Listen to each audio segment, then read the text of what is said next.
Minasyaitonirrajim. Bismillahirrahmanirrahim. Alhamdulillahirabbil alamin wassalatu wassalamu ala asyrafil anbiya'i wal mursalin wa ala alihi washabbihi ajmain. Rabbi shrah li sadri wa yassir li amri wahlul 'uqdatam min lisani yafqahu qawli. Sekali lagi kita panjatkan ungkapan alhamdulillah ya rabbil alamin kehadrat ilahi sebagai tanda kita terus merasakan merafak kasih cinta kepada junjungan besar dan mengharapkan pertolongan dan hidayah serta nikmat-nikmat yang sentiasa terus mengalir kepada kita walaupun kita tidak minta. Juga kita angkatkan puji-pujian tertinggi Allahumma salli ala Sayyidina Muhammad kepada junjungan besar yang terus kita angkat sebagai sebahagian daripada matlamat untuk menuju kematian dan matlamat untuk menuju syurga. InsyaAllah kita diberikan syafaat oleh baginda atas perjuangan yang kita lakukan untuk meneruskan apa yang dimulakan oleh junjungan besar, insyaallah. Allahumma salli ala Sayyidina Muhammad wa ala alihi wasahbihi wasallam. Jadi terima kasih pada semua, pada Salawajah AJK dan seluruh ahli keluarga Encik Afalah yang diberi kesempatan. Kalau kita melihat ke tempat duduk kerusi mungkin masih nak SOP ke agaknya, masih ada jarak-jarak, lubang-lubang di tengah, yang mananya bermakna hatinya belum cukup rapat. Okay, kita tidak melihat jasadnya kerana apa yang terpapar pada jasad itulah yang ada di hati. Jadi kalau yang masih belum, yang susah belum senyum lagi pagi ini maknanya dia belum lagi bersyukur dengan apa yang dimiliki hari ini dan apa yang akan diminta dari Allah. Okey, tajuk kita pada hari ini, ke mana safar kita. Kita dah tahu apa makna safar? Perjalanan. Kita dalam menuju perjalanan. Jadi kita terus berjalan. Jadi dari hari ini hingga kita meninggal, kalau kita ditakdirkan ada kesempatan, siapa hari lahirnya hari ini? Kat tangan. Bulan ini. Tahun ini. Tahun ni ramai lah kot. Okey. Jadi maknanya dari hari ini kalau kita faham makna safar ini, maka ulang tahun yang akan datang kita bertanya berapa umur anda. Bukan lagi berdoa untuk umur panjang, tapi kita nak mengingat bahawa kalau umurnya 70 bermakna dia sudah 70 tahun bersafar. Kalau umurnya 60 dia sudah 60 tahun bersafar. Sudah mengembara selama 60 tahun. Nak ke mana? Ni yang kita nak tanya. Ke mana safar kita? Kalau umur 50 dia sudah 50 tahun bersafar. Ini yang kadang-kadang kita jarang ingat. Happy birthday to you. Happy birthday. Tak tahu ujungnya apa. Ni yang kita kata kebanyakan amalan yang kita buat tidak punya makna apa-apa. Apa makna happy birthday to you? Selamat hari lahir kan? Selamat hari lahir untuk siapa? Ke mana? Apa tujuannya? Matlamatnya? Maka setelah bila kita buat pengajian, kita datang untuk kuliah, maka nak diubah apa yang ada di dalam diri kita, apa yang ada di dalam hati kita, apa yang nak disematkan kepada orang nyanyi happy birthday tu. Allah selamatkan kamu. Selamat ke tak selamat? Kita yang menentukan jalan selamat yang kita pilih. Kalau jalan yang dituju memang tidak selamat, kita nak doa Allah selamatkan kamu. Selamat tak agaknya? Kalau belum lagi menuju jalan selamat, mulutnya belum selamat, matanya belum selamat, langkahnya belum selamat, niatnya belum selamat, kita nak nyanyi Allah selamatkan kamu. Mampu atau tidak dia jadi selamat? Kerana kita tak mampu mengubah manusia, kecuali kalau manusia itu sendiri mengubah dirinya sendiri atas izin Allah. Kita mampu berdoa. Jadi nak mengingatkan hari ini safar kita, kalau Umi sudah 71 campur-campur, okey, campur-campur tu, okey, bermakna sudah 71 tahun bersafar di bumi Allah untuk menuju apa gerak. Ada orang kata menuju cita-cita, ada yang kata menuju impian, ada yang orang kata menuju apa nak yang sebenarnya. Kita punya satu tujuan yang sama walaupun caranya berbeza. Sama ada sedar, dia tak sedar. Tapi sedar ke tak sedar, dia mesti melangkah. Dia mesti terus juga bersafar. Walaupun sudah panjang safarnya bermakna apa? Kalau sudah 70-80 bermaknanya dia sudah hampir sampai ke tempat safar yang dituju. Namun begitu tidak boleh kata orang umur 30 lambat lagi. Umur 50 lambat lagi. Okay. Muda lagi, sehat lagi. Okay. Semalam Umi melawat sahabat yang meninggal tersedak air tu. Okay. Suaminya kata apa? Saya tak pernah sangka doktor. Maknya 90 lebih. 93 sekarang. Sihat walafiat. Ini apa yang didialog oleh suaminya pada Umi. Okay. Kalau maknya 90, takkanlah anaknya tak ada sampai 80 kot. Okay. Dan dia meninggal hari Ahad. Hari Sabtu tu sihat walafiat. Dia caterer. Hari Sabtu buat catering lagi sampai tengah hari. Bayangkan. Macam mana saya tak terkejut doktor. Ya Allah. Nangis sama lelaki nangis. Genang-genang air matanya. Dan saya pun rasa ya Allah ya Tuhan. Begitu tidak bersedianya kita. Begitu lekanya kita. Bukan kita nak kata dia tak. Kita semua ni. Umi ambil cerita ni sebagai iktibar. Jadi Umi terus rasa ya Allah sendunya. Nak disuruh makan tapi tak boleh nak masuk. Okay, walaupun bukan saja sebab sahabat baik, tapi datangnya tiba-tiba yang kalau tidak cukup persediaan, tak cukup imannya, kita rasa lah macam tak adil Tuhan ni lah. Tak sakit, tak sempat minta maaf, tak sempat apa. Itu yang keluar ayat, tak sangka doktor. Padahal dia pun dah 70 kan. Kalau isteri dah 70, suaminya mesti campur-campur lah sikit, betul? Contoh, walaupun dia nampak sihat lagi. Sebab dia membandingkan umur emaknya. Mak isterinya 92 tahun, baru lampu sampai raya tu celebrate umur 92, masih nak masuk 93 lah. Okay. Saya andai-andaikan dia dapat dalam 80 lah kot. Allahu Akbar. Ini kekuatan. Sebab itu bila kita tanya ke mana safar kita, sebab itu Umi nak mulakan dengan siapa sambut hari lahir, ubah makna hari lahir itu. Jangan lagi membuat benda-benda yang maknanya tidak dekat kita kepada Allah. Ya kan? Kita ada kereta mewah hadiah dari Allah, betul? Tapi apa maknanya kereta itu? Apa yang membuat kereta itu, kita ada kereta itu yang membuat kita boleh dekat dengan Allah? Kebanyakan kereta lagi besar lagi terparking tak pernah ke masjid. Dia akan parking di rumah mewah dan sebagainya. Ini mana harta yang Allah bagi, nikmat yang Allah bagi tidak membawa dia untuk dekat kepada Allah. Ada rumah besar tapi akhirnya jadi bangga. Satu, itu jadi prestige. Bukan kita tak nak rumah besar, bukan tak boleh rumah besar. Jadi ruang-ruang besar tu isikanlah untuk buat kuliah misalnya. Okay. Mana kekuatannya kita nak ada rumah, ada harta. Harta itu diberi makna yang membuat kita rasa berharga di mata Allah. Kerana siapa yang bagi hadiah? Siapa yang bagi harta? Siapa yang bagi kemewahan? Semua kita tahu. Tapi bila dapat kemewahan itu, kita tak angkat maknanya untuk menjadikan dia bermakna di mata Allah dan bermakna di mata kita.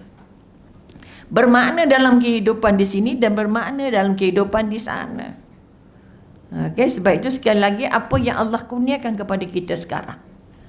Okay, Allah bagi kita umur. Apa makna pada umur? Kemana umur nak dibawa? Apa nak dibuat dalam proses umur itu? Okay, apa catatan-catatan yang kita dapat yang Allah boleh catat, yang Raqib Atid boleh catat untuk jadi saksi di hari akhirat. Masa ditanya oleh Allah, kamu di mana? Kemana umur kamu? Habiskan. Kemana sehat kamu gunakan? Kemana muda kamu gunakan? Okay. Kemana lapang kamu gunakan? Kemana kaya kamu gunakan? Nak jawab ini je, bahawa perbicaraan dengan Allah besok sangat-sangat detail. Sangat-sangat detail. Semua ditanya. Oleh itu safar kita masih bersafar dari sekarang. Kalau 50 dia sudah 50 tahun safar. Dan kita tak tahu stesen di mana. Stationnya di umur berapa. Okey, maka pada hari ini pada Umi kita nak mengingatkan balik bila kita tanya safar aku ni ke mana? Apa kau nak buat dalam safar ini? Adakah safarnya tangan kosong? Adakah safarnya senang-senang? Adakah safarnya lenggang-lenggang? Okey, adakah safarnya hanya untuk ketawa-ketawa? Okey, maka bukan untuk menakutkan, tetapi untuk lebih banyak memberi makna kepada kehidupan. Yang kita pakai ni maknanya apa? Kalau orang pujilah tudung kita, ya Allah, rasanya macam mana? Nak beli, saya ada jual tau, ada offer lagi sekarang. Boleh nampak? Jadi makna tudung kita tu apa? Makna jubah kita tu apa? Okay? Maka kita jangan tanya apa benda yang kita nak angkat, apa benda yang kita nak jadikan makna dalam kehidupan. Kita hidup ni maknanya apa? Kekuatan itu. Maka hari ini kita nak kongsi cerita-cerita safar sahabat-sahabat kita yang sudah lalu, yang dirakamkan dalam buku La Tahzan. Kami sempat pungut cerita-ceritanya. Mudah-mudahan kita kata dapat dijadikan sebagai satu daripada iktibar bahawa safar ini memberi makna yang sangat hebat. Okey, kalau kita benar-benar meyakini, benar-benar mempelajari, benar-benar menghayati, maka setiap langkah itu safar. Okey, setiap tempat kita tuju itu safar. Maka kalau kita ambil satu contoh, okey, maka kekuatan yang kita nak angkat sekali lagi, kita sudah mengulas di mana Allah, ke mana Allah. Allah dengan aku jauh ke dekat? Betul? Dekat ke jauh? Dekat ke sangat dekat? Sangat dekat. Rasa ke tak rasa? Mudah-mudahan. Okay. Jadi kita kata yang menyambungkan kita dengan Allah apa? Yang menyambungkan kita dengan Allah apa? Hati. Jadi kekuatan yang nak diangkat dekat macam mana? Dah sampai ke hati ke belum? Anak saya dekat tapi tak sampai ke hati. Orang gaji saya dekat dengan saya, rapat dengan saya, 10 tahun duduk dengan saya, tapi tak sampai ke hati. Ada tak pernah kita terfikir, bersafarlah ke dalam diri anda. Okey, berjalanlah masuk ke dalam diri. Kita berjalan keluar, menggaji orang, tengok orang, hal orang dan sebagainya. Bagaimana kita nak menjadi bersafar dalam diri kita? Apa ada dalam fikiran aku? Apa ada dalam perasaan aku? Apa ada dalam hati aku? Cinta siapa yang aku simpan di hati aku? Kalau ini dapat diangkat, kalau kita angkat setiap anggota kita. Mata aku banyak pahala ke banyak dosa? Ini perjalanan ke dalam. Apa yang kita kata internal journey, outer journey. Keluar, kita banyak keluar, cari tahu orang. Tengok apa orang buat, tengok orang buat itu, buat ini. Tapi kita jarang masuk ke dalam. Jadi safar kita ini harus masuk ke dalam. Sentiasa nak semak, tangan aku buat pahala apa lagi ni? Selama ini tangan aku ni dah buat jasanya apa? Okay? Adakah aku sedar bahawa tangan aku sedang ibadah? Adakah aku sedar mata aku sedang ibadah? Apa yang aku tengok supaya mata ini dapat nilai ibadah? Okay? Apa telinga aku ni nak dapat nilai ibadahnya? Aku nak dengar apa? Setakat ini aku dengar macam-macam. Mata dengan WhatsApp jancur berkecai ibadah. Jari dengan WhatsApp je setengah mati kita. Telan habis dirompaknya waktu lapang kita. Rasa macam sekejap je. Inilah kejayaan Yahudi. Merampok semua iman kita. Kita percaya pula apa yang dicakap dalam itu. Kita pula panjang kepala. Forward. Sakit tak? Oleh itu sekali lagi, masuk ke dalam diri hari ini. Melihat apa jari aku dah buat, apa otak aku dah buat, apa otak aku fikir. Kita jangan nilai diri kita. Dia banyak nilai orang. Pasal dia fikir macam tu, asal dia cakap macam tu. Tak, sekarang macam ni. Otak aku sekarang tengah fikir apa? Yang paling banyak aku fikir apa? Paling banyak 24 jam tu, berapa minit fikir akhirat, berapa minit fikir Allah, berapa minit fikir kehidupan dan dunia, dan berapa minit fikir kematian. Kita jarang buat. Sebab itu Umi kata ke mana safar kita ni. Kita safar keluar tapi tak masuk ke dalam, hingga kita tak tahu dalam hati kita ada apa. Tanya balik dalam hati kita. Allah kata apa? Aku tak tengok rupa kamu, cantik kamu, hebat kamu, kaya kamu, apa pun. Tapi yang aku tengok hati kamu. Bila hati kamu cerah, wajah kamu cerah. Tapi berapa ramai wajah yang macam nak hujan. Letih oh. Letih. Nak cari orang boleh senyum dengan semua orang, nak cari orang yang boleh baik dengan semua orang, sakit macam nak cari belian. Jumpa depan mata anak kita tak senyum dah. Selisih tak senyum dah. Di rumah anak lintas-lintas kita tak senyum dah. Sedar tak kita? Di rumah kita dah tak banyak gelak, tak banyak senyum. Melanggar-langgar bau. Okay? Kerana kita jarang masuk ke dalam. Kenapa anak aku tak senyum? Kenapa anak aku tak suka tegur aku? Sebab aku pun tak tegur. Aku tegur marah je. Bila nak mandi? Asal baju macam ni. Bila nak makan? Nak pergi mana tu? Berapa lama nak balik? Penat. Jadi polis trafik oh. Jadi mukanya muka apa? Muka polis trafik lah. Muka tak boleh senyum, tak boleh gelak. Nasib baik ada kawan, boleh gelak sikit. Tu mamang kena keluar, aku tak keluar, stres dalam rumah ni. Allah, sebab dia hanya boleh ketawa dengan kawan dia, tak boleh ketawa dengan keluarga. Perasan tak kita? Sangat perasan. Sebab itu dia dapat keluar tu, gelaknya, sembangnya panjang lebar, habis senyum sampai ke gusi nampak. Kerana bahagia jumpa kawan. Sebab itu mama nak kena jumpa kawan. Kamu jumpa kawan sekejap, tahu tak? Sebab itu Yahudi kata, selagi kamu tua, carilah kawan lama-lama kamu.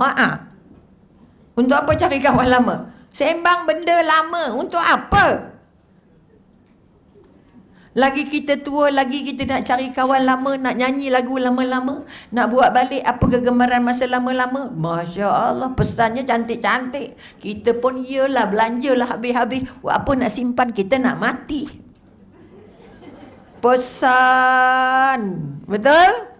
Tak ada satu pesan. Tengok balik ke dalam diri, apa yang kamu simpan dalam diri kamu. Kalau kamu jumpa kawan, kamu cerita apa dunia ke akhirat? Oh dulu kita, oh Allah, bila jumpa kawan lama, alumni, ya Rabbi, reunion, rasa muda balik, ya Allah. Engkau dulu begitu, engkau dulu begini, engkau dulu begitu, ya Rabbi, aku tak boleh lupa lah engkau begini-begini. Betul ke salah? Apa sebab terjadi dari cerita-cerita itu? Kenapa tidak bercerita benda-benda, engkau sekarang dah jadi apa? Dah pencing kau buat apa? Surau dengan rumah kau dekat tak? Kamu jadi AKJK surau ke dok? Dapat tukang sapu surau ke? Bentang kapet surau ke?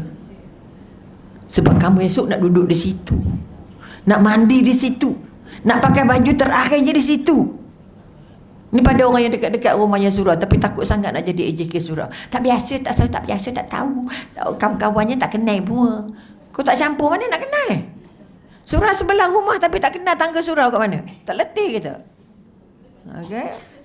Komplain banyak. Itu tak betul, ini tak kena, bising lah, genong. Letih. Maka sekali lagi tanya balik, safar kita ke mana? Kita keluar diri tapi tidak ke dalam diri. Okey, kita banyak bercerita tentang apa yang sudah berlalu daripada apa yang akan datang. Sedangkan Allah kena lihat yang mana?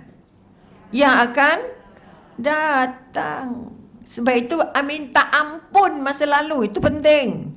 Tapi nak ke depan, nak dapat yang betul, betul? Tapi tak boleh juga dinafikan, ya Allah Tuhan ku, ampun dosa aku yang lalu dan dagat akan datang. Sebab kita ni manusia yang lemah. Kenapa Allah bagi kita lemah? Betul ke lemah? Lemah apa? Dah takut nak jawab dah tu. Dah tua lemah lah, tadi sakit lutut, sakit bau, sakit apa lagi tadi? Segala sakit disebut. Memang biasalah lenguh-lenguh. Kalau lenguh-lenguh tak ingat kamu nak mati, tak letih. Sakit lutut Allah beritahu kamu nak jalan dah, tapi berjalan satu dunia lagi. Dengar orang rombongan, oh ya kita diikut, jangan tinggal kita, ya. Padahal Allah dah bagi tahu dah, lutut kamu dah sakit, sikit-sikitlah jalannya, banyak-banyaklah rehatnya supaya kamu dekat dengan Allah.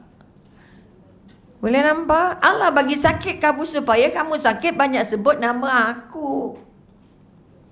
Ya Allah, aku sakit. Ya Allah, bantu. Ya Allah, tunjuk mana ubatnya, ya Allah.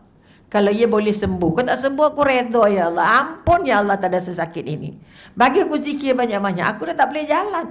Kita sedih sekarang tak boleh jalan. Mana pun tak boleh pergi. Itulah boring duk rumah. Berapa ramai yang mengadu. Yang datang kaunseling bawa mak tu. Ya Allah. Susah hati doktor. Demo tak bagi berjalan ke mana pun. Suruh duduk rumah je. Nampak dah. Bila kita betulkan balik, itulah untungnya. Muda mari dah tawab sa'i mana-mana. Sekarang Allah suruh rehat. Sebut Allah banyak-banyak. Boleh nampak. Tapi kalau dia tak dapat penawar itu, dia rasa anak dia zalim. Kan nak bawa kita berjalan, mereka je berjalan, kita duduk rumah. Ada anak kata, saya susah bawa mak sebab dah ada wheelchair. Mak saya dah duduk wheelchair. Kenapa engkau tak gendong mak kau? Wheelchair dok. Tapi apa? Susah. Banyak tak terjadi. Sangat banyak. Mak sedih, menangis.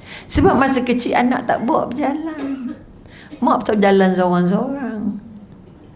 Dah tua, mak kena tinggal. Sebab dulu anak kena tinggal. Sebab itu jangan marah kalau anak tak bawa. Tanya balik diri kita ni. Aku makin jalan bawa anak tak? Okay. Kalau kamu tak bawa anak, minta maaf banyak. Apa kamu semai itu kamu? Tuai mereka pergi ke mana-mana. Tak ada beli hadiah untuk kita pun. Dah tua nak hadiah apa? Sebab itu kalau katalah birthday, opah nak apa opah? Opah nak hadiah apa? Nak jawab apa? Opah dah 70. Baju tak habis pakai. Boleh nampak. Kasut tak bayar banyak satu. Itu pun tak habis-habis. Bukan pergi mana lagi pun. Boleh nampak. Akan sampai ke peringkat itu. Kita tak nak apa-apa dah. Datang tu opah dah bahagia dah. Tengok muka opah dah bahagia dah. Boleh senyum dengan opah dah bahagia dah. Bukan minta hadiah. Tapi kita yang masih ingat dunia apa? Cincin ke, gelang ke, kalung ke. Tengok apa pun tak ada. Aduh letih. Akhirnya anak cucu hilang terus. Apa ni minta yang mahal-mahal. Kakak baru kerja. Nampak tak? Sebab itu yang penting kita minta doa supaya opah sehat dan panjang. Betul ke panjang umur? Berkat umur. Tak payah panjang-panjang. Tak larat orang jaga. Jangan sedar diri sikit. Kita nak mati, kalau mati dalam keadaan berkah Allah redha. Itulah yang dikatakan safar masuk ke dalam hati, masuk ke dalam diri, membaca apa cinta yang ada dalam hati kita. Apa perasaan kotor mazmumah yang masih ada dalam hati kita. Kerana mazmumah dalam hati terpapar di wajah. Sebab itu siapa yang masih bercakap kasar, kalau bercakap kasar je, kau bercakap nak marah je, kau cakap kotor je, kau cakap sakit hati je, itu tanda-tandanya lah tu. Kotor yang keluar, maka kotorlah hatinya. Okay? Sebab hati itu periuk yang mengandungi, yang terkandung di dalam hati kita dan disenduk oleh lidah kita. Jadi belajar senyum tu. Karena orang yang senyum itu, orang yang mudah senyum itu, orang yang banyak menyebut syukur. Syukur Alhamdulillah. Adakah syukur Alhamdulillah? Ada? Tak ada. Jadi orang yang banyak marah itu orang yang tidak bersyukur. Bila tidak bersyukur, hatinya kotor. Allah tak terima ibadah. Ni dimasuk balik ke dalam diri kita. Tengok balik di hati kita. Ada dendam lagi tak? Ada sakit hati lagi tak? Ada marah lagi tak? Ada dosa yang tak diampun lagi tak? Aku tak ampun kau sampai kiamat. Oh, jangan main-main. Sangat banyak orang. Terutama adik-beradik. Oh, dah. Cannot forgive and cannot forget. Letih weh. Jadi sekali lagi bangga. Kita dengan orang lain okey, mungkin mudah. Tapi dengan adik-beradik, ya Rabbi, setan besar turun. Tak payah maafkan dia. Dia tu memang harta pusaka bukan bawa balik pun. Tapi disebabkan rumah tiang sebatang letih. Beberapa orang yang datang nangis-nangis, doktor, rumah tu rumah pusaka. Tapi abang saya duduk, tapi abang saya sekarang tak bagi siapa-siapa dalang datang rumah tu. Lah Karim, boleh nampak. Kita ada kenangan manis kat sana, sekali-sekali nak tidur lah. Tak payah manis-manis, tunggu yang manis lebih manis lagi kat akhirat. Itu cara nak menawar, jangan kata memang ya Allah kesian kau ya. Dapat apa? Itu jawapan yang tidak bermakna, nasihat yang tidak boleh dipakai. Bukan semua nasihat boleh pakai dan boleh praktikal. Kita hendak dan semua nasihat tu dekat balik dia dengan Allah. Tak payah Allah tak hendak kamu terpikat dengan rumah tu, supaya nazaknya senang. Kita esok nazak macam-macam hantu datang ni, betul? Okey, maka sekali lagi lapangkan pikirannya dari sekarang. Orang yang lapang pikiran maka orangnya tenang. Betul? Maka yang kelangkabut muka tu serabut lagi dalamnya. Jadi solatnya sakit, ibadahnya sakit tu. Sebab itu kalau dia memberi suka ungkit. Okay? Kalau dengar orang nak marah saja. Maka kekuatan yang nak dibangun sekali lagi, belajar untuk senyum ni. Ramai yang masam-masam di mukanya. Walaupun bertutup, nampak masamnya. Sebab mata ni modal nombor 1. 70% of your beauty is in your eyes. So your eyes smile if you are smiling. Tapi kalau mata tegak macam ni, macam kucing nak tangkap tikus, letih weh. Okey. Itu sebahagian daripada pengemal apa kita kata kita kata safar kita ke dalam. Bila aku nak maafkan orang, bila aku nak lapang, bila aku nak senang, bila aku nak redha, bila aku nak terima kasih, bila aku rasa nak let go semua perasaan-perasaan yang menyebabkan aku tidak gembira. Tengok dia, jumpa dia, Allah. Betul? Jadi sekali lagi, mari kita sama-sama menyemak, esok kita merdeka, betul? Tolong merdekakan hati anda daripada semua sifat-sifat mazmumah. Jika tidak merdeka, kita tak ada maknanya di mata Allah dan tidak ada maknanya di mata manusia, dan ibadah kita tertolak disebabkan itu. Jadi akhirnya semua orang berdoa. Saya dah penat doa, doktor, tak dapat juga. Ya Allah. Saya kata bukan tak dapat, ditangguh sebab awak belum bersih. Kotor mulut masih kotor, dendamnya masih 4 lori. Saya teringat dulu. Okey. Jadi tak ada dari dulu lah ni. Esok ke depan je. Semalam dia marah saya dah maafkan. Okeylah tu. Tegur balik, Assalamualaikum. Semalam gaduh, hari ni tegur balik. Betul ke gila orang ni? Kita anggap orang salah kalau kita berbaik. Saya dengan suami saya salah, tapi dia suruh saya je tegur. Dia dah nak tegur, tegurlah. Kamu nak jadi calon syurga. Betul? Yang salah dia, bukan saya. Dia lah patut tegur. Aduh, patut ke tak patut? Kalau berpegang pada patut tak patut, kita tak patut jadi isteri dia. Kalau kita tak mampu memaafkan. Betul ke tidak? Yang terima nikah siapa? Dia kan? Dosa dia dengan Allah, pulang dia lah. Dia gini gitu, dia tu gitu, dia tu gitu. Itu dia punya hal lah. Kuburkan masing-masing. Betul? Adam dengan Asia, siapa masuk syurga, siapa masuk neraka? Asia masuk syurga, Adam masuk neraka. So, kasaklah suami nak jadi apa pun. Firaun. Saya sebut apa? Adam, ya Karim. Ampun tuanku. Itu tanda tak ngantuk lah tu. Asia masuk syurga, Firaun masuk neraka. Nabi Lut masuk, isteri dan anaknya masuk. Sudah dibagi contoh untuk kamu belajar.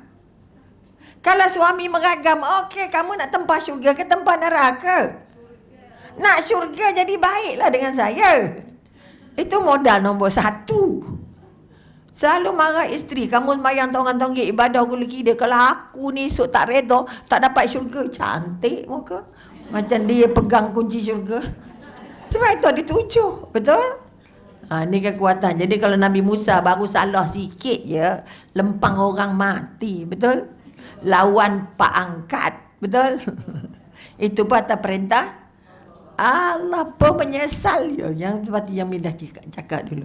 Ya Allah, syurga tadi 7 ada 8, bagilah aku yang bawah sekali tu. Siapa duduk bawah sekali syurganya? Kita nak syurga apa? Yang paling atas.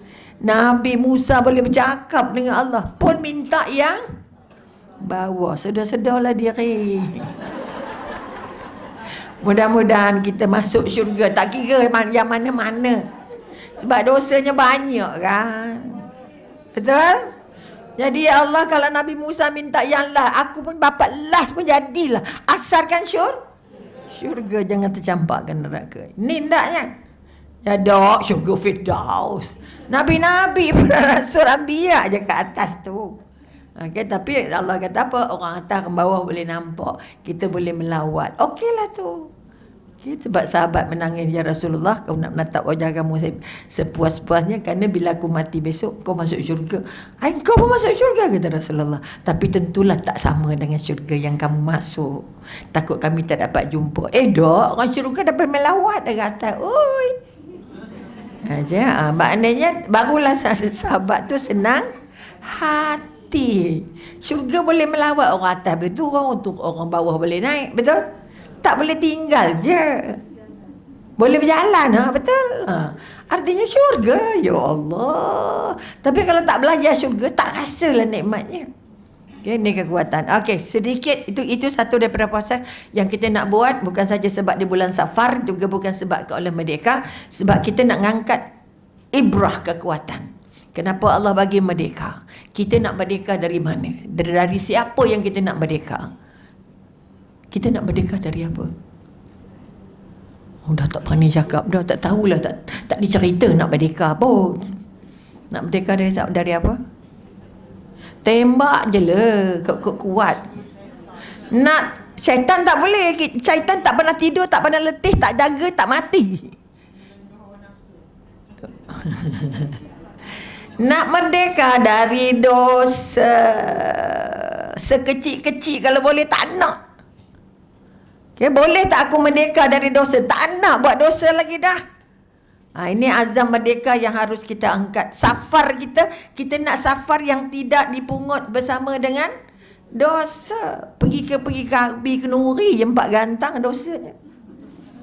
Tengok orang parking salah, ya Allah, parking lebor-lebor, dah kita susah nak parking.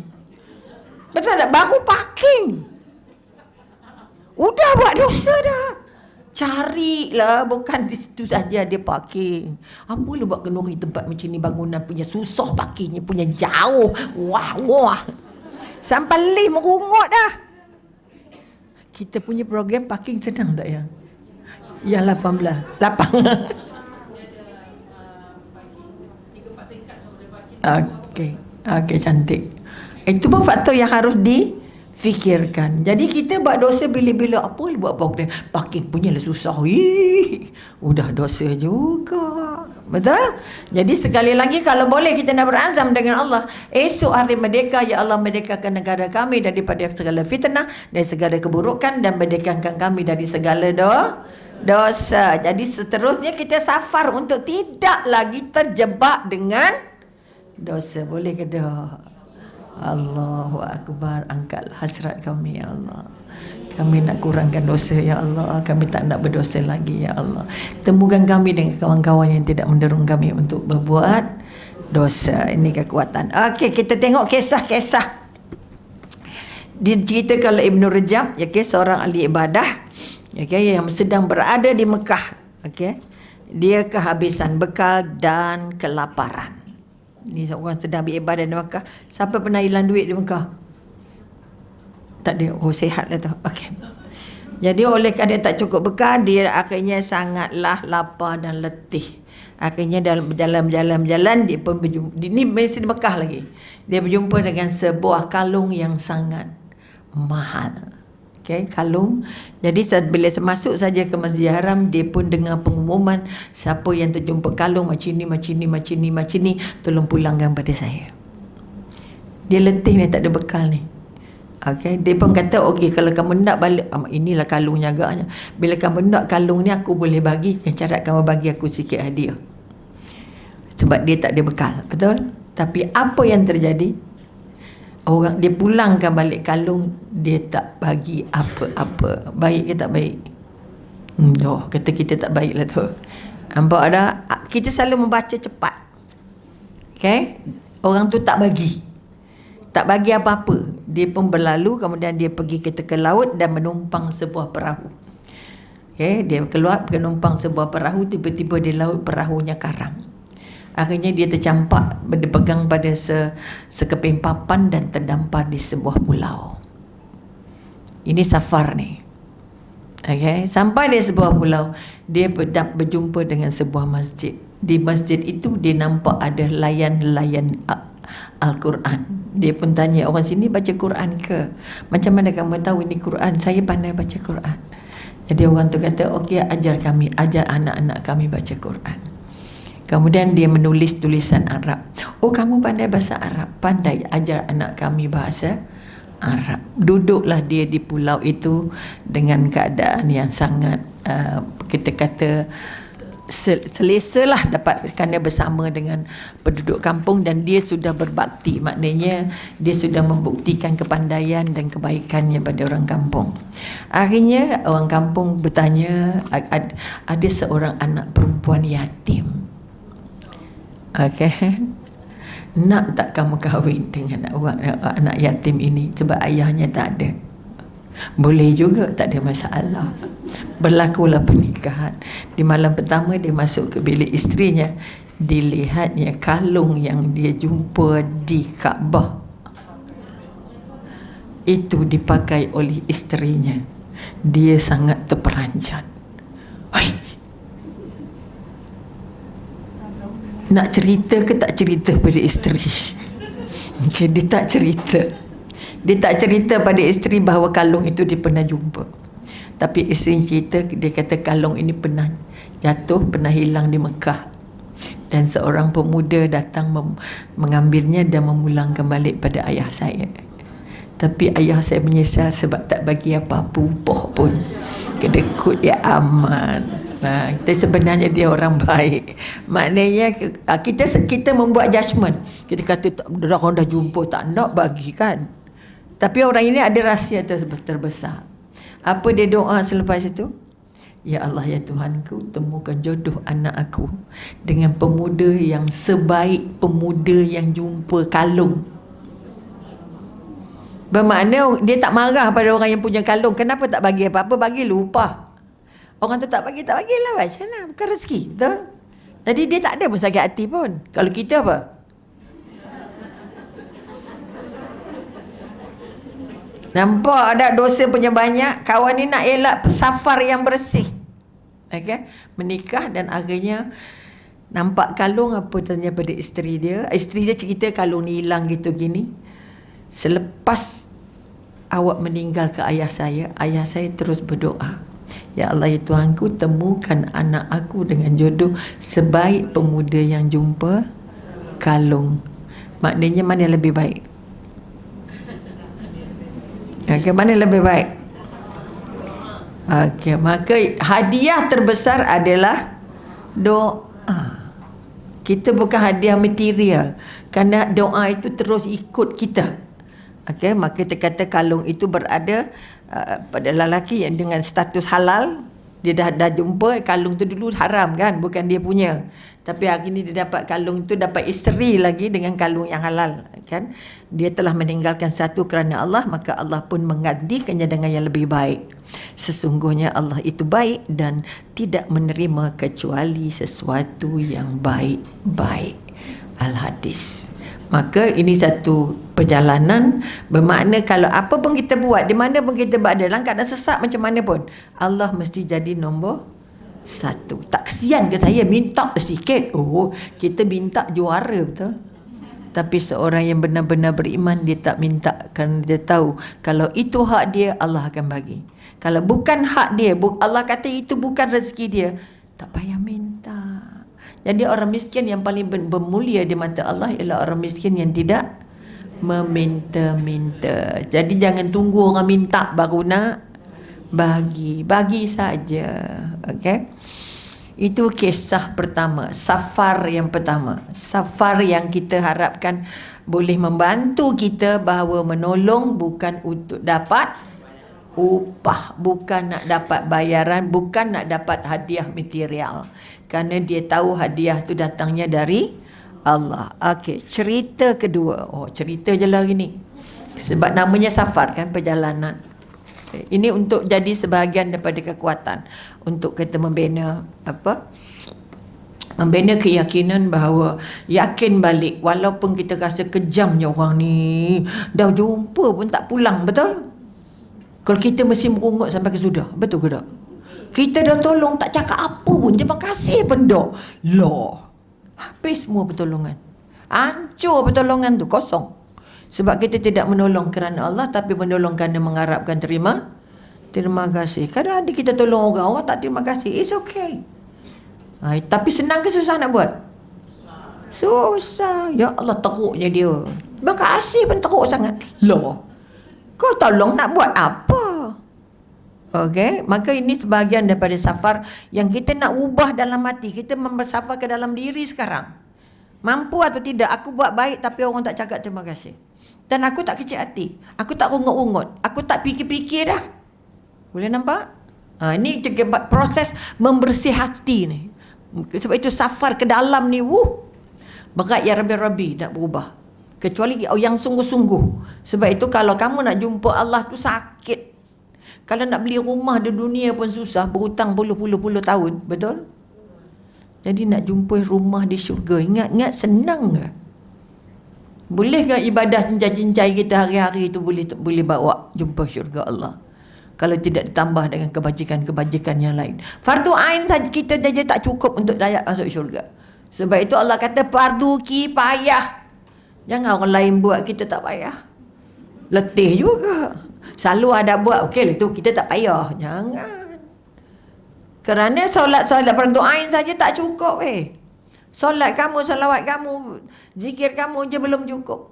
Jadi jangan sombong. Saya dah solat, saya pun dah solat, saya pun dah ibadah, dah dah pergi umrah, pergi begini. Tapi tak buat sikit pun fardu ain, tak buat sikit pun fardu kifayah. Letih, tak cukup.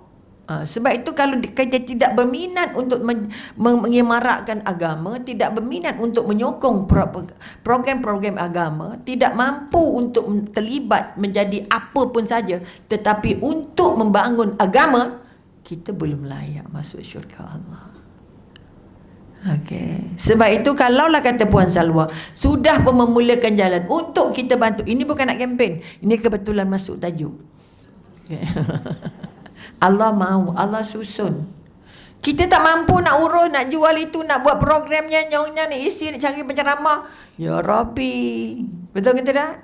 Menyusun jadual lebih teruk daripada orang kahwin tu. Jangan main-main sebab kita pun ada hubungan dengan orang. Kalau orang kahwin, jemput keluarga dah lah. Ke kawan kenal ini. Tempat terbuka. Jangan main-main. Kalau kita tidak ada sikit pun komitmen nak bantu, kamu tak layak mengaku hamba Allah. Siapa tidak berjuang untuk mempertahankan agama, mengukuhkan agama, menyokong agama, menghidupkan agama, minta ampun. Minta ampun. Memang tak jumpa namanya syurga. Sebab tu kalau kamu cinta Allah, kamu mesti berjuang untuk agama Allah. Aku redha Allah sebagai Tuhan. Apa bukti kata Allah? Okay? Sebab itu sahabat dulu habis semua harta benda. Hijrah tinggal selai sepinggang hijrah. Tinggal semua. Sebab itu masa perang Badar, perang nak merampas balik harta yang kita tinggalkan di Mekah. Kenapa Nabi kata jom kita tahan Abu Sufyan yang sedang melintah bawa barang perdagangan ni? Sebab mereka berniaga dengan harta yang kita tinggalkan di Mekah. Contoh. Boleh nampak? Sebab kita perlu sokongan. Yang bagi harta, yang bagi kuda, yang bagi perang, yang bagi macam-macam. Yang bagi panah, yang bagi, bukan lagi bagi jasad lagi. Kita bagi apa untuk agama? Cukup ke datang bersila balik? Datang bersila balik. Cukup ke rasa-rasa? Tak, sebab itu mereka kata kalau ada orang yang berhasrat untuk buat program mengimaratkan agama, tolong jangan simpan tangan. Kalau tak boleh dengan harta yang banyak, harta yang ada lah bagi. Kerana itu akan jadi saham kita di akhirat. Dan untuk memudahkan proses agama, untuk memudahkan orang dapat proses ilmu. Bukan nak bangga-bangga. Kita derma dia bukan bagi hadiah pun. Letih. Don't give pun tak ada, teruk. Kita memberi jangan minta balasan. Orang bagi terima, tak bagi tak apa. Aku membagi kerana Allah, bukan kerana dia. Aku nak menyokong program ini. Kerana program ini satu daripada jambatan untuk aku ke syurga. Itu attitude yang kita nak. Alah, pandai-pandai lah buat program. Pandai-pandai lah cari sponsor. Kita pula nak kena bayar. Mana boleh hidup percuma, betul? Oleh sebab itu sekali lagi tolong bangun kesedaran safar kita ini, safar yang sangat hebat, peluang untuk berjuang. Okay, kita safarkan diri, datang, safarkan harta untuk jadi bahan sokongan supaya kita merasa bahawa kita ada saham di sana. Okay, ada saham. Apa sahamnya kita? Di sini banyak sahamnya macam-macam, tapi di sana apa sahamnya? Yang sikit bagi sikit. Kau tak boleh bagi sikit, bagi tenaga. Saya volunteer jadi AJK. Okey tak? Jangan sombong pula, kami dah cukup AJK. Satu hal lagi. Ada juga orang macam itu, kita AJK kita dah ramai. Okey cah. Jangan. Sebab itu kena baik. Baik hatinya, baik lidahnya, baik matanya, baik layarnya. Yang dah terlambat pun okey, syukur alhamdulillah sampai. Jangan tak buka pintu pula. Lambat, tak ada tempat lagi dah. Jangan. Itu contoh. Okey, minta maaf banyak Puan Salwa. Kerana itu hadiah dari Allah. Okey. Kita pergi minta kisah. Ya, agak kita minta pula. Kita pergi lagi safar dengan kisah yang kedua. Okey, kisah pertama dapat hadiahnya? Apa hadiahnya? Oh, itu yang dia ingat. Apa hadiah dari kisah itu? Kita nak ambil maknanya. Kita bercakap pasal safar, pasal perjalanan. Maka perjalanan ini walaupun ke Mekah belum tentu senang. Allah uji kamu di sana. Ini ikut hasil, tak dapat proses. Proses penting. Yang nak safar tu proses. Dia dah pergi ke Mekah nak buat umrah ke nak buat haji, tapi hilang bekal, habis bekal. Boleh nampak? Jadi habis bekal, berusaha Allah bantu macam mana, dia serah minta dengan Allah macam mana. Boleh nampak? Allah bagi dia susah. Okay. Bila kamu mampu untuk lalu susah dalam safar, hujungnya bahagia. Okay. Sebab itu kita kata sekali lagi kita nak bangun kekuatan. Allah hanya kata jangan menyerah pada manusia, jangan minta pada manusia. Sesungguhnya Allah itu baik dan dia tidak menerima kecuali yang baik-baik. Kita dah baik belum? Okey. Sebuah kisah lagi, okey. Yang diceritakan ada menyebut dalam tulisan ini pengarang menyebut lanturan dia seorang Muslim dengan keluarganya untuk mencari perlindungan di negara lain. Ini kita katakan masa perlindungan politik lah. Dia meminta agar dirinya diberi kebenaran untuk masuk ke negara yang dia tuju, dan akhirnya memohon untuk dapatkan apa yang kita katakan pengenalan ataupun kita katakan kebenaran, ataupun dia kata dia bagi kewarganegaraan. Puas minta usaha sana sini, akhirnya tak dapat. Okey. Bila tak dapat, apa dia buat? Setelah dia berusaha mencari jalan dengan segala upayanya, namun semua usahanya buntu dan jalan-jalannya tertutup. Kemudian dia bertemu dengan seorang alim, okey, dan diceritakan keadaan dia kepada orang itu. Maka orang alim itu tadi pun berkata, anda harus bangun pada sepertiga terakhir waktu malam. Kemudian berdoalah kepada Rabb, sebab yang memberi kemudahan itu hanyalah Allah. Dalam keadaan susah jumpa orang baik. Boleh nampak? Ini safar. Memindah kita ikut sekali perjalanannya. Bukan ikut dapat hasil saja. Perjalanan tu penting. Kita nak lalu perjalanan ini. Okey? Kita banyak hajat, tapi banyak hajat yang tak tercapai. Betul? Kita banyak matlamat, tapi banyak lagi matlamat yang belum sampai ke tangan kita. Maka dipesan 2/3 malam terakhir, ataupun kita kata berdoa kepada Allah, kerana yang memudahkan kehidupan adalah Allah. Jadi sekali lagi, tahajud merupakan satu yang sangat mahal. Kalau masih ada yang malas, masih ada yang berat, itu memang bapak jin yang datang, bukan anak setan lagi dah, bapak-bapaknya. Okey. Maka ini sesuai dengan hadis kata dia orang alim tadi, jika engkau meminta maka mintalah kepada Allah, jika engkau meminta pertolongan maka mintalah pertolongan kepada Allah. Ketahuilah bahawa jika semua manusia berkumpul untuk memberikan manfaat kepadamu dengan sesuatu, mereka tidak akan mampu memberikan manfaat kepadamu dengan sesuatu kecuali yang telah Allah tetapkan untukmu. Allah dah tahu keperluan kita, betul? Sangat tahu. Apa tanda tahu? Apa tanda Allah tahu? Asma Husna Allah lagi. Kerana dari kehidupan kita sudah pun tercatat di Lauh Mahfuz. Okey, 50,000 tahun sebelum dunia dan langit dan bumi dicipta. Bermakna kita sedang menjalani diary yang Allah dah tulis. Jadi jangan tanya pasal apa aku jumpa begini, pasal apa aku dapat ini, kenapa aku jadi begini. Siapa bertanya begitu bermakna dia belum redha Allah sebagai Tuhan. Kerana orang yang redha sebagai Allah sebagai Tuhan, dia terima semua apa yang dia jumpa dalam hidupnya. Terima semua. Bukan terima mengeluh, bukan terima sakit hati, bukan terima apa kita kata pura-pura, bukan terima ragu-ragu. Kalau ini terjadi, semua ibadah tertolak. Ini yang sayang, orang dah ibadah 20 tahun tapi tak jadi baik juga. Okey, kerana apa? Kerana tidak benar-benar ikhlas beribadah kerana Allah. Ini kita nak bangun. Kemudian kata Muslim itu benar, saya tidak lagi pergi ke mana-mana meminta bantuan orang lain. Setelah itu, setiap malam pada sepertiga terakhir saya selalu solat sebagaimana yang dianjurkan oleh orang alim tadi. Maka pada pagi hari saya berzikir kepada Allah dan berdoa kepadanya. Beberapa hari berikutnya saya membuat permohonan, dan permohonan saya untuk mendapatkan kewarganegaraan diterima. Nasihat dari seorang hamba Allah sahaja.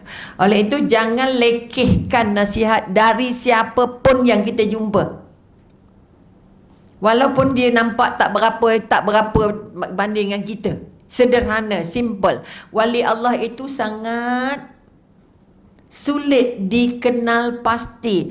Orangnya sangat simple, orangnya sangat rendah hati, orangnya sangat baik. Tak ada tapi memberi, tak mampu tapi tolong. Ni wali Allah ni. Kita ni ada tapi tak memberi.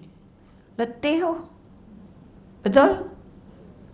Kalau tak ada tak payahlah bagi dah. Wali Allah bagi.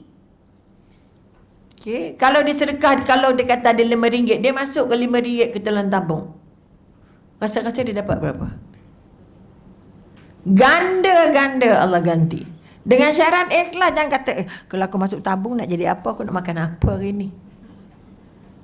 Sebab kita rasa kita yang dah aturkan rezeki kita. Sebab itu kita ada duit bermalam-malam nak masuk tabungnya.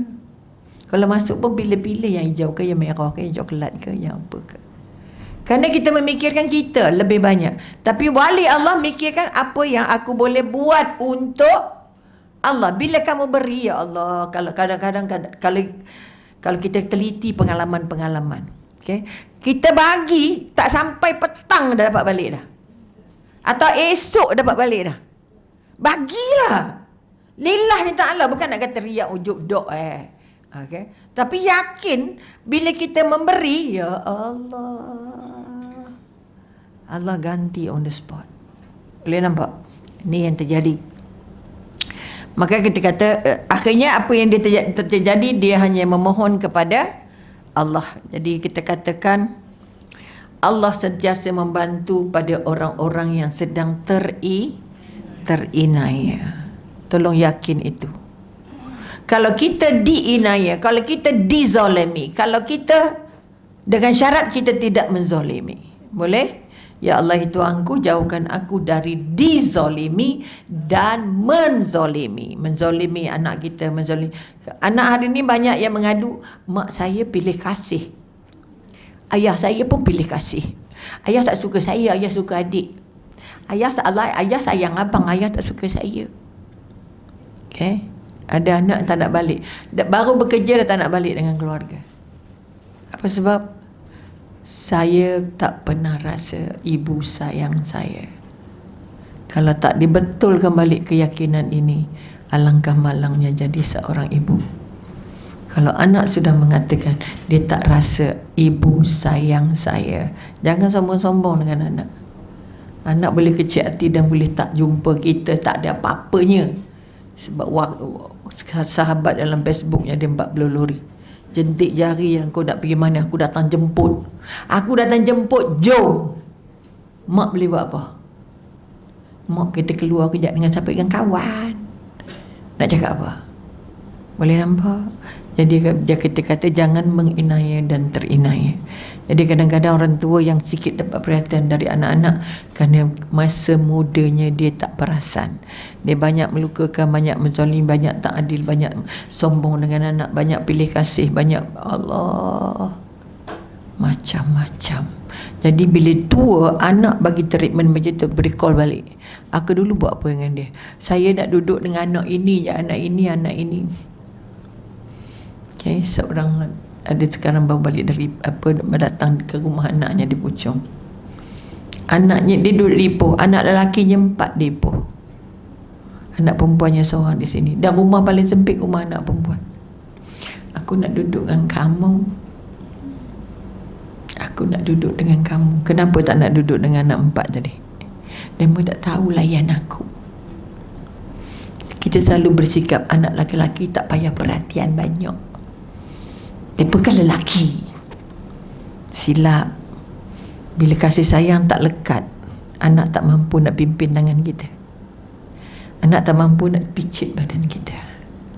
Kalau kita jarang picit badan anak, walaupun anaknya lelaki, anak tak akan pegang badan kita. Datang melawat tengok je, mak sakit apa mak? Oh, ini ubat. Nama nak pegang, nak gosok, ampun tuanku. Jadi tolong-tolong anak lelaki yang mengadu, mak sakit bahu pulak ini makan Panadol. Apa yang urat-urat tu? Bukan Itifas, Panadol. Entah apa namanya. Okey. Artinya pegang, sebab tangan mak ni berkah. Kat mana cuba mak tengok, terseliuh kat mana, terbentuk kat mana. Jangan terus ni air ni ubat nak makan le. Senang benar latihan. Esok kita ketua, ni ubat mak. Kita dah beli makan le, kan makan. Sebab maknya nak makan ubat bila nak dihadap dia anak. Tolonglah rasa bila tua besok. Sebab itu macam mana? Dah tua dah, ya Allah. Ingat tak sedar ke? Okay. Maka itu perjalanan yang kedua, ataupun kita kata safar kita yang kedua. Yang ketiga, okay? Menteri yang zalim. Minta maaf lah kalau boring. Okay? Secara ulama bercerita ada seorang menteri di Baghdad telah melakukan kezaliman kepada seorang wanita tua. Kita tua kan? Kalau orang menzalimi kita, bermakna lukanya lama. Sebab kita dah tua. Jadi kalau muda makin okey lah, forget and forgive. Tapi dah tua tu sebab dia kata tolong layan mak kamu macam layan kanak-kanak. Sebab kita sangat-sangat sensitif dan doa kita sangat makbul. Tolong ingat ini, sebab itu jangan terlintas dalam hati anak kita meragam. Memang pun anak kita meragam, tapi jangan kata anak kita meragam. Kamu ni memang kamu begitu, kamu jangan. Saya pesan pada mak-mak sekarang, mak-mak laser ni, ya Rabbi, mak yang jadi bos kat pejabat, kemudian pencen kat rumah dia jadi bos juga. Dilayan anak dia macam dia layan pekerja. Bila anak mengadu, tak tahu Mi kenapa mak saya tu, ya Allah, semua kita orang ni salah, dia seorang je betul. Cuba jangan keluar bilik sekerat hari, jangan tengok dia sekerat hari, baru dia tahu. Dia ketuk macam ada pecah pintu. Itu contoh. Jadi seorang menteri menzalimi harta seorang wanita. Okay?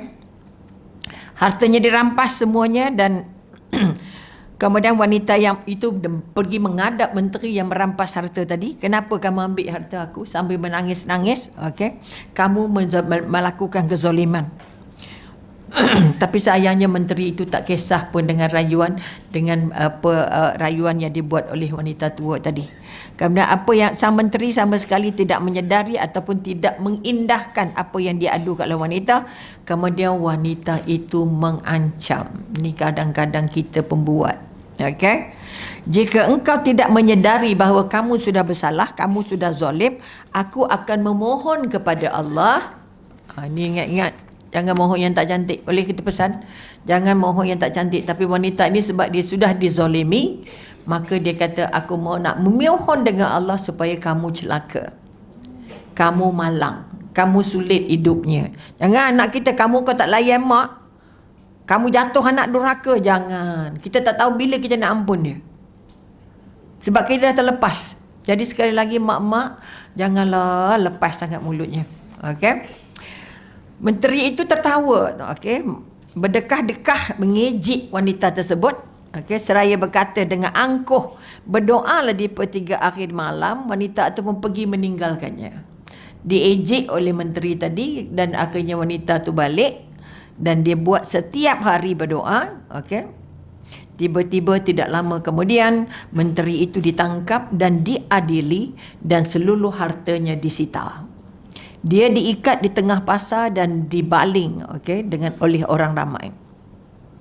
Pada saat itu wanita tua itu melintas di situ dan melihat siapa yang diikat. Katanya, menteri itu kata pada orang tua, dia kata, kamu benar. Ya, aku akan berdoa dengan Allah supaya kamu kamu celaka. Sekarang ini apa yang kamu cakap itu jadi ke aku. Semuanya engkau benar, engkau telah menganjurkan kepada aku untuk berdoa. Dan di pertiga malam terakhir, bila menteri tadi ejek-ejek, engkau berdoalah. Di 1/3 malam terakhir, insya-Allah, maka itu paling baik. Baru dia beritahu menteri, dia kata, apa yang kamu cakap ke aku suruh berdoa tu benar. Aku dah berdoa dan akhirnya kamu dapat. Ini satu lagi pengembaraan, okey. Jadi dipesankan 1/3 malam sangat mahal dalam kehidupan kita, sangat berharga sebab saat itu Allah yang Maha Mulia berfirman, adakah seseorang yang meminta kepadaku, maka akan aku berikan apa yang dia minta. Apa kita minta masa tahajud? Senaraikan apa kita minta. Paling utama nak minta apa? Ampunan. Syurga bukan kita punya, syurga Allah punya. Kita tak tahu dosa yang mana Allah ampun, dosa yang mana tinggal. Sebab itu bertaubat itu kunci nombor 1. Okey. Maka akan aku berikan apa yang dia minta. Kan, adakah orang yang minta ampun kepadaku sehingga aku ampuni dia, dan adakah ada orang yang berdoa lalu aku kabulkan doanya. Ni sebab kita kata masih ada ramai yang sangat liat untuk bersolat malam ini. Tolong ambil kira, dia merupakan pintu masuk paling utama, paling hebat. Jangan tunggu tua. Tua dah penat, dah bangun weh. Dah jaga tidur balik, dah jaga tidur balik. Nak bangun dah sakit lutut, kata tadi apa Puan Salwa kata sakit lutut, sakit bau. Okey. Jadi sakit pinggang. Duduk atas kursi pun tak selesai juga. Okey, dengan sebab itu sekali lagi bangun kekuatan bahawa kisah 2/3 malam ini ataupun kekuatan yang diejek-ejek oleh menteri ini adalah satu kenyataan. Maka yang kita hendak, okey, sekali lagi, itu kisah yang ketiga. Betul? 2 ke ketiga? Nasiblah. Alamak, dah sebelah. Ada satu lagi. Ini banyak cerita di sikit. Jangan Jamil nak kata safar ini safar yang betul-betul menyentuh hati. Bermakna orang tua jangan main. Kita nak jadi orang tua yang macam mana? Nak jadi orang tua yang macam ini. Orang tua walaupun dizalimi, tepat dia mintanya kepada Allah, tapi dia ajar juga orang tu. Artinya bimbing dulu, didik dulu, baru doa. Bagi tahu dulu aku nak doa hang ni gini. Okey, supaya orang tu tahu. Jadi menteri ni tahu bahawa doa yang dia cakap tu betul dan apa yang dibuat oleh wanita itu benar. Jadi tolong pegang ini sampai mati. Kat mana pun aku, kat London ke, sejuk ke, panas ke, salji ke apakah, aku tetap bangun tahajud. Aku tetap bangun solat malam. Ini yang menjadi azam. Kalau ini dapat dijadikan sebahagian dari kekuatan. Okay, ini merupakan satu daripada hadiah teragung dari Allah. Kerana ketika itu Allah dengar semua Doa. Mi ada kawan kata saya hanya tahajud bulan Ramadan sebab nak bangun sahur. Ada tak orang di sini macam tu? Tak ada. Hari-hari kan. Oh dulu-dulu. Okey. Allah tak hendak yang dulu. Allah hendak yang akan datang. Okey, akan datang kita terus. Kisah terakhir. Oh Allah, minta maaf banyak. Pukul 11 weh. Ampun. Sikit lagi boleh? Ini cerita dalam pesawat. Okey. Kisah di mana sejumlah penumpang, okey. Ini penulis bercerita sendiri, dia terlibat dalam kes itu. Saya bersama sejumlah penumpang lain terbang dari Abha menuju Riyadh, bertepatan dengan pecahnya Perang Teluk. Dalam pesawat yang sedang terbang, dikabarkan kepada seluruh penumpang pesawat bahawa pesawat akan kembali ke Abha kerana ada kerosakan. Lagi nak pergi Riyadh tak jadi, nak pergi Abha tak jadi, balik ke Riyadh kerana ada masalah, ada kerosakan. Kami pun pergi balik ke Abha dan kru memperbaiki pesawat. Setelah kerosakan diperbaiki, kami pun terbang lagi. Namun ketika kami sudah mendekati Riyadh, roda pesawat tidak mahu keluar. Takut ke tak? Masih tu ingat Allah tak? Okey. Selama 1 jam, pesawat hanya berputar-putar di atas kota Riyadh.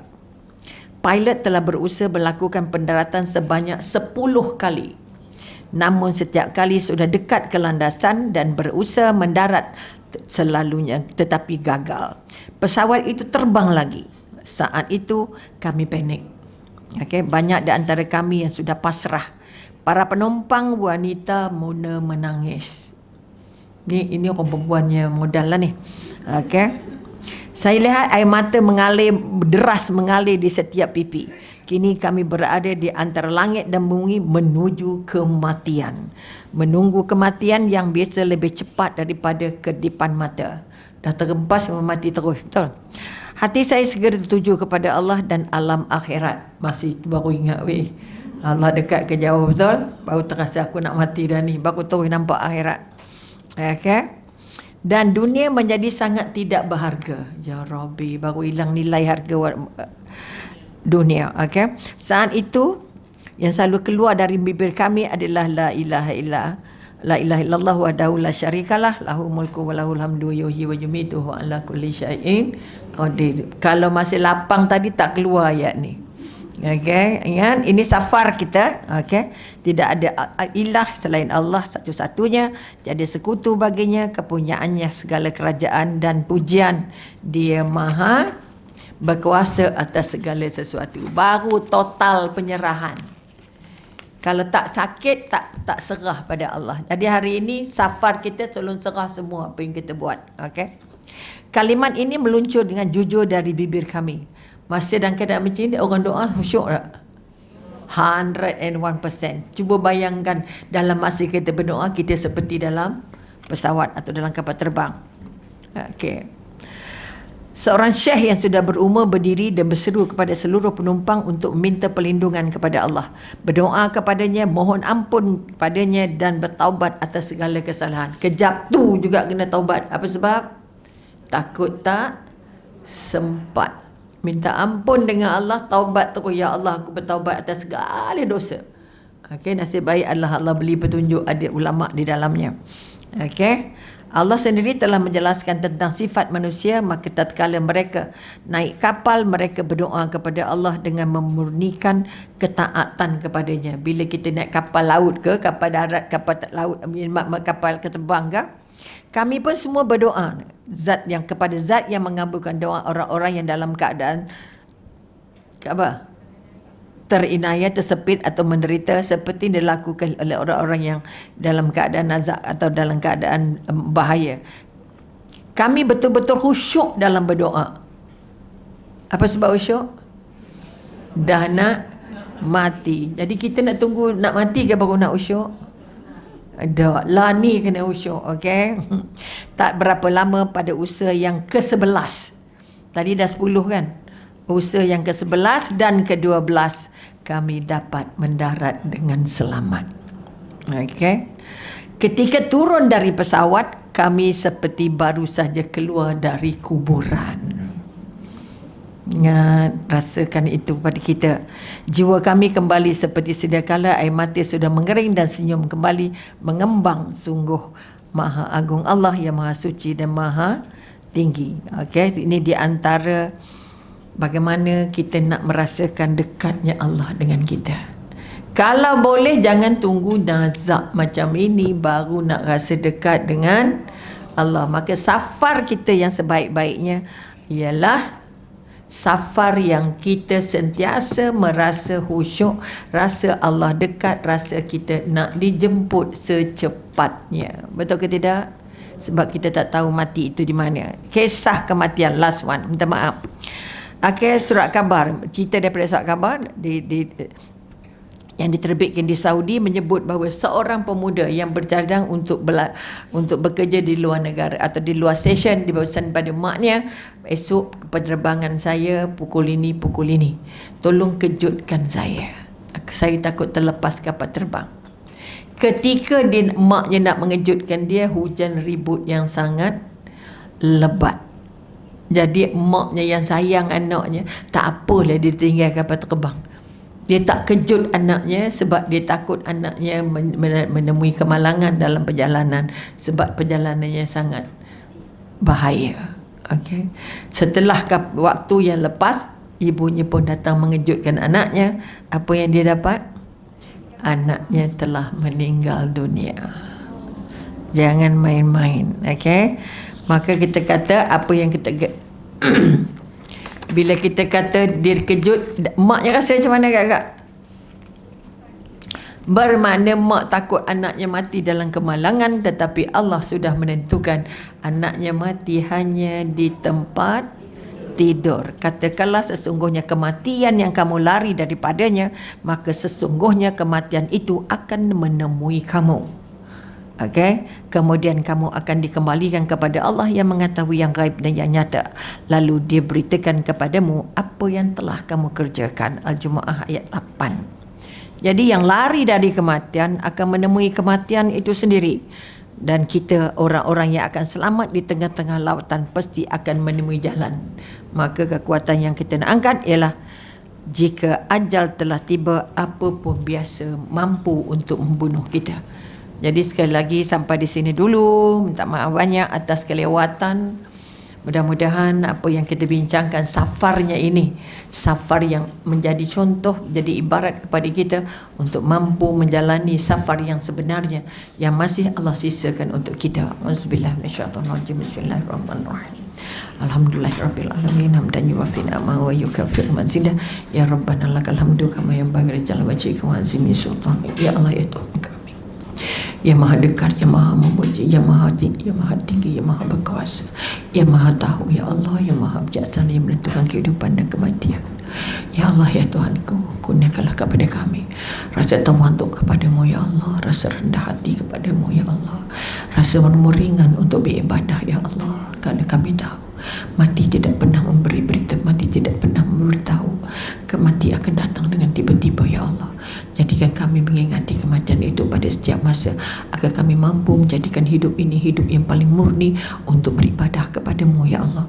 Agar kami jalani hidup kami ini hanya semata-mata kerana-Mu ya Allah, dan agar kami menjalani kehidupan ini dalam bentuk mengharap dan redha kepadamu serta bersandar kepadamu atas setiap usaha yang kami lakukan. Ya Allah ya Tuhan kami, berikan kami ruang untuk beribadah dengan sepenuhnya, beribadah dengan sehusyuk-husyuknya, dengan seikhlas-ikhlasnya. Mudah-mudahan kami bersedia untuk dijemput dalam keadaan kami dalam keadaan yang baik ya Allah. Maka jemputlah kami dalam keadaan kami sedang beribadah, dalam melakukan kebaikan dan ketaatan kepadamu ya Allah. Rabbana zalamna anfusana wa illam taghfir lana wa tarhamna lanakunanna minal khasirin. Rabbana atina fid dunya hasanah wa fil akhirati hasanah wa qina adzabannar. Wa sallallahu ala sayyidina Muhammad wa ala alihi washabbihi wasallam. Walhamdulillahi rabbil alamin. Taqabbalallahu minkum wa minkum. Taqabbal ya karim. Menyusun 10 jari, mohon ampun dan maaf.